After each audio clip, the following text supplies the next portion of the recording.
మంది పరిశుద్ధాత్మ దేవుడు వచ్చినప్పుడు కూడా మన పాపములను ఒప్పింపజేస్తాడు. 9వ వచనం ఒక్కసారి చదువు. నా యందు విశ్వాసం ఉంచలేదు గనుక పాపము గూర్చియు, నేను తండ్రి యొద్దకు వెలుట వలన మీరు నన్ను చూడరు గనక నీతి గూర్చియు, ఈ లోకాధికారి తీర్పు పొంది ఉన్నాడు గనక తీర్పు గూర్చియు ఒప్పుకొన చేయును. పరిశుద్ధాత్మ 3 పనులు చేస్తున్నాడు. ఒకటి పాపాన్ని ఒప్పజేస్తున్నాడు, ఇంకోటి నీతిని ఒప్పింపజేస్తున్నాడు, ఇంకొకటి తీర్పును గురించి ఒప్పింపజేస్తున్నాడు అంట. కానీ ఎవరికి ఏం ఒప్పింపజేస్తున్నాడు అనేది మనం చూడాలి.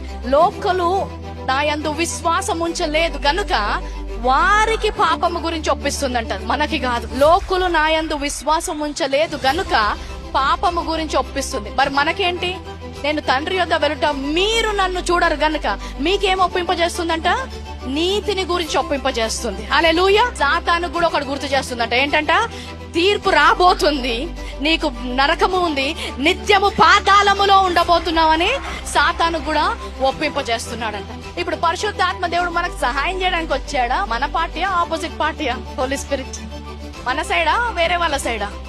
ఈ పరిశుద్ధాత్మ నీకు సహాయంగా వచ్చాడు కదా. ఎంతమంది బాక్సింగ్ మ్యాచెస్ చూసారండి? బాక్సింగ్ మ్యాచ్ కదా. సో ఇప్పుడు బాక్సింగ్ మ్యాచ్ చేస్తున్నారు అనుకోండి, బాక్సర్ రింగ్ లో ఉంటాడు, ఆయనకు ఒక కోచ్ ఉంటాడు కదా.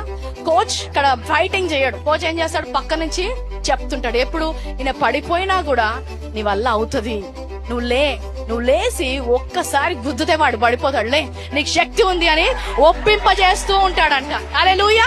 అప్పటి వరకు తన్నులు తిన్నోడు సడన్ గా కోచ్ మాటలు వినగానే మళ్ళీ టింగ్ టింగ్ అని బెల్ కొట్టగానే మళ్ళీ లేస్తాడంట. ఎందుకు? నాకు శక్తి ఉంది. ఎవరు చెప్తున్నారు?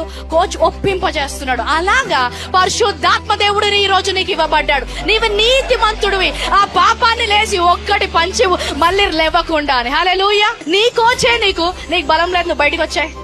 నీకు బలం లేదు, నీకు బయటకు వచ్చాయి. నువ్వు పోరాడలేవు, నువ్వు బయటకు వచ్చాయంటే ఎలాగుంటది? నీకు ఇచ్చిన పరిశుద్ధాత్మ దేవుడు నీవు నీతిమంతుడు అని ఒప్పింపజేస్తావు. నువ్వు పాపాన్ని జయించలేవు, నీ బ్రతుకు వేస్ట్, నువ్వు పాపివి అని ఒప్పింపజేస్తే ఇంకా పరిశుద్ధాత్మ మనకు సహాయకుడు ఎలాగవుతాడు? పరిశుద్ధాత్మ దేవునికి ఉన్న ఇంకొక మాటనే సహాయకుడు అని. మనకు సహాయం చేయడానికి వచ్చాడు. మనం ఎప్పుడైతే పాపంలో మునిగిపోయాడో తిరిగి క్రీస్తుని జ్ఞాపకం చేస్తున్నాడు, ఆయన రక్తాన్ని జ్ఞాపకం చేస్తున్నాడు, నీ యొక్క స్థానాన్ని జ్ఞాపకం చేస్తున్నాడు. నీవు నీతిమంతుడివి. ఆ పాపము ముందు నీతిమంతుడిగా నిల్చో, అప్పుడు నువ్వు పాపాన్ని జయిస్తావు. అది కాకుండా నేను పాపిని అన్నప్పుడల్లా ఏమంటున్నారంటే, యేసు క్రీస్తు రక్తము నన్ను పరిశుద్ధపరచలేదు, ఆయన రక్తానికి నా పాపమును కడిగేంత శక్తి లేదు, అంత ఘోరమైన పాపిని నేను అంట. ఎంత ఘోర పాపి అయినా యేసు రక్తము శుద్ధీకరిస్తుంది. ఇంకా అందరిని శుద్ధీకరించడానికి ఆ రక్తంలో శక్తి ఉంది. హల్లెలూయా.